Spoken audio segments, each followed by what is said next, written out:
Hello everyone, রানী স্ট্রিমল্যান্ডে তোমাদের welcome. আশা করছি তোমরা ভালো আছো। চ্যানেলে যারা নতুন আছো তারা কিন্তু চ্যানেলটাকে সাবস্ক্রাইব করে নিতে ভুলবে না, সেই সাথে পাশে থাকা যে বেল আইকনটা আছে সেটাও প্রেস করে নেবে, যাতে করে আমার নেক্সট ভিডিও আসতে পারে তোমাদের কাছে তার নোটিফিকেশন সাথে সাথে পৌঁছে যায়। আজকে আমি ভিডিওটা এনেছি, আমার কয়েকটা ইনফরমেশান তোমাদেরকে দেওয়ার আছে, ভীষণ জরুরি, আর সেটা আমি শেয়ার করব অবশ্যই। দাঁড়াও এক মিনিট, কিছু সাউন্ড আসছে। সেটা হচ্ছে, যেটা আজকের বলার মেন টপিক, সেটা হচ্ছে আমি প্রেগনেন্সি পিরিয়ড আমার চলছে, আর এটা হচ্ছে আমার 6 মান্থ প্রেগনেন্সি পিরিয়ড। তো 6 মান্থ প্রেগনেন্সি পিরিয়ডে আমি কি প্রবলেম ফেস করছি আজকে সেগুলো নিয়ে তোমাদের সাথে শেয়ার করব। আর দুদিন ধরে আমি ব্লগ দিতে পারিনি, ভিডিও করতে পারিনি, তারও রিজনটা হচ্ছে আমার হেলথ কন্ডিশন খুব একটা ভালো যাচ্ছে না। আমরা যতই প্রতিনিয়ত যারা প্রেগনেন্সি পিরিয়ডের মধ্য দিয়ে যাচ্ছি, যারা কন্টেন্ট ক্রিয়েটার আছে, ব্লগ বানাচ্ছি, দেখতে উপর থেকে ভিডিওগুলো দেখতে খুবই ভালো লাগে, বাট ভিডিওর মানে ব্যাক ক্যামেরা আর কি অনেক কিছুই আমাদের হয়, তো যেগুলো অনেকেই আমরা সেগুলো দেখাই না। বাট আমার মনে হয় সেগুলোও তোমাদেরকে, সেই প্রবলেমগুলো কি প্রবলেম আমরা ফেস করি সেগুলোও ডিসকাস করাটা ভীষণ জরুরি। কেননা হ্যাঁ, অবশ্যই ভালো কিছু জিনিস তো আমাদের অবভিয়াসলি মোটিভেট করে, এনকারেজ দেয়, অবশ্যই সেগুলো ইন্সপিরেশনাল হয়, বা সেগুলো আমাদের এনার্জি আনতে সাহায্য করে, অনেক সাহস যোগায়। অবভিয়াসলি সেগুলো একদিক থেকে ভালো যেমন আছে, বাট সেই সাথে আমরা কি প্রবলেম এই সময়টাতে ফেস করি সেটাও বলাটা ভীষণ জরুরি। তো রিসেন্টলি আমার তো এখন চলছে 6 মান্থ প্রেগনেন্সি পিরিয়ড চলছে, আর 6 মান্থ আমার কমপ্লিট হয়েই যেতে চলেছে, প্রায় শেষের দিকে রয়েছি। তো এখন যে প্রবলেমগুলো আমি ফেস করছি, মারাত্মক লেভেলে আমার কনস্টিপেশনের প্রবলেম এসে গেছিলো। আয়রনের ট্যাবলেট, ক্যালসিয়ামের ট্যাবলেট চলছিল। তো আয়রনের ট্যাবলেট, ক্যালসিয়ামের ট্যাবলেট, ফলিক অ্যাসিড সব নেওয়ার কারণে আমার প্রচুর কনস্টিপেশনের প্রবলেম চলে এসেছিলো আর কি। তো ওই কনস্টিপেশনের প্রবলেম এক সপ্তাহ ডক্টরের কাছে ভিজিট করে এসেছি, তার এক সপ্তাহ মানে বাদই এটা চালু হয়েছে, যেহেতু আয়রনের গলি আমার চলছিল। তো আলটিমেটলি ডক্টর আমাকে স্টপ করেছে, মানে স্টপ করতে বলেছে আয়রনের ট্যাবলেট, যেহেতু কনস্টিপেশন আর ব্লোটিংয়ের সমস্যা হচ্ছে, মানে কোনো কিছুই ডাইজেস্ট করতে পারছি না, যেটাই খাচ্ছি সেটাই মানে আমার বমি হচ্ছে না, লাকিলি বমি হচ্ছে না, বাট পেট ফুলে যাচ্ছে, প্রচুর পরিমাণে ব্লোটিংয়ের সমস্যা হচ্ছে। তো এই ব্লোটিংয়ের সমস্যা যে হচ্ছে সেই কারণে, আর মেনলি কনস্টিপেশন, এত কষ্ট পেয়েছি আর কি আমি কনস্টিপেশনের জন্য, মানে প্রেশার করছি অথচ মানে হচ্ছে না, প্রেশার আসছে অথচ হচ্ছে না, মানে এই সময়টাতে প্রেশারও করা যায় না, কেননা বেবি নিচের দিকে চলে আসে, তো প্রেশার করাটাও সেটাও ঠিক না।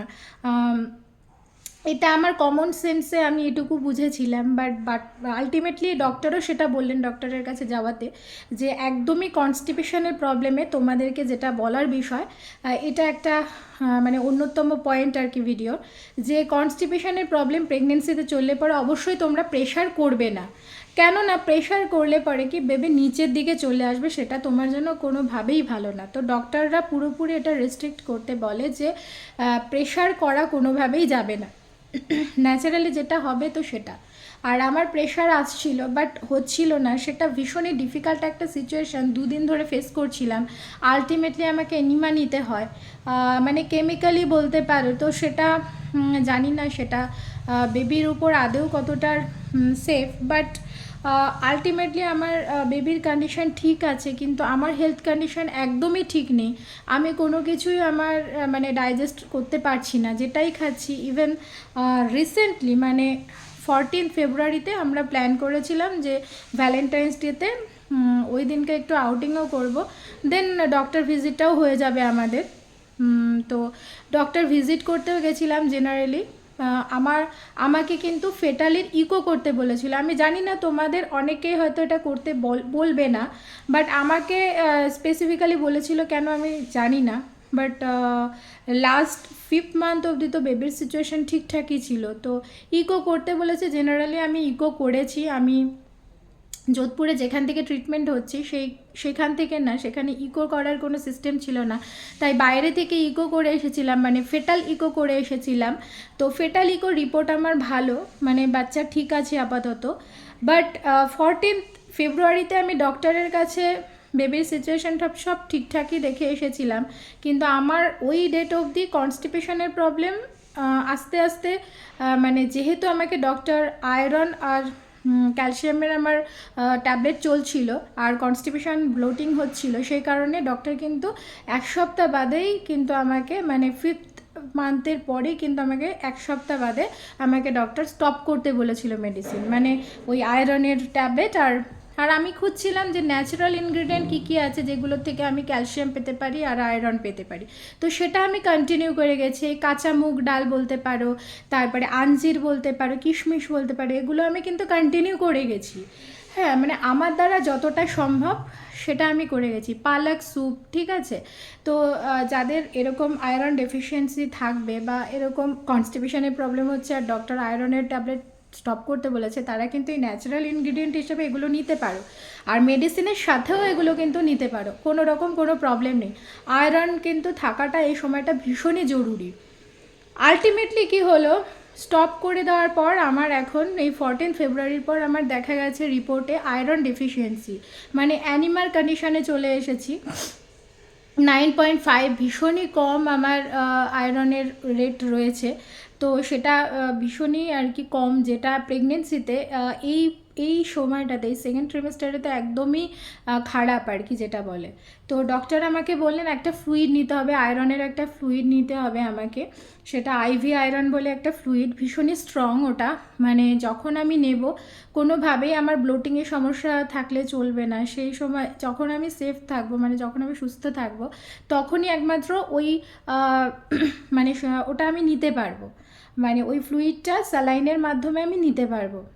তো এখন আমার যা কন্ডিশন হয়ে আছে, কনস্টিপেশনের প্রবলেম এখন নেই ঠিকই, কিন্তু যেটা রয়েছে সেটা হচ্ছে ব্লোটিংয়ের সমস্যা রয়েছে। প্রচুর পরিমাণে ব্লোটিং হচ্ছে আমার, লিকুইড নিলেও ব্লোটিং হচ্ছে, মানে সলিড বাদ দিয়ে শুধু যদি লিকুইড নিই তাতেও ব্লোটিং হচ্ছে।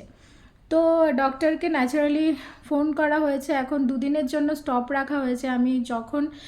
আমি এই ব্যাপারটা থেকে একটু মানে রিকভার করব, তখন অল্প যখন ব্লোটিং হবে, ব্লোটিং তো আমার পুরো পিরিয়ডের, মানে একদম প্রেগনেন্সি পিরিয়ডের শুরুর থেকে লাস্ট অবধি, মানে এই আজকের ডেট অবধি রয়েছে। তো একটু যখন কম হবে ডক্টর বুঝে আমাকে ওই আয়রনের ড্রিপটা চড়াবে, মানে আয়রনের ড্রিপের স্যালাইনটা দেবে আমাকে। তো সেটা হয়তো আর 4-5 দিন পরেই আমাকে দেবে। আর এখন যেটা আমার আয়রন, ক্যালসিয়াম সবই মেডিসিন স্টপ আছে, বাট তোমরা অবশ্যই নিজের থেকে স্টপ করবে না, ডক্টরের সাথে কনসাল্ট করে ডক্টর যেটা তোমাদের সাজেশান দেবে সেটাই করবে। নিজের থেকে পাকামো করে কিছু করার দরকার নেই। আর আমার যেটা ইনসিডেন্ট হয়েছিল সেটা হচ্ছে 14 ফেব্রুয়ারিতে আমরা বাইরে গেছিলাম, মানে একটু খাওয়া দাওয়া বলতে সেরকম মেজর কিছু খাওয়া দাওয়া করিনি। আমি ভেবেছিলাম যে খাবার আমি বাড়ি থেকে বানিয়েই নিয়ে গেছিলাম, এগ ভেজ রাইস, মানে এগ ভেজিটেবলস দিয়ে একটা রাইস নিয়ে গেছিলাম করে, তো ওটাই আমি লাঞ্চে খেয়েছিলাম। আর সকালবেলা বাড়ি থেকে বেরোনোর সময় আলু সিদ্ধ ভাত, বেগুন ভাজা এটা দিয়ে খেয়ে গিয়েছিলাম। তো সেখান থেকে কোনো কিছু প্রবলেম হওয়ার কথা না, মেনলি বাড়ির তৈরি জিনিস সেটা, দুপুরে সেটাই খেয়েছি। কিন্তু তারপরে বাইরে বিকেলবেলার পর আমার একটু চা কফি খেতে ইচ্ছে হয়েছিল, তো আমি ন্যাচারালি আমি চা খাই, একটা দোকান থেকে আমি চা খাই।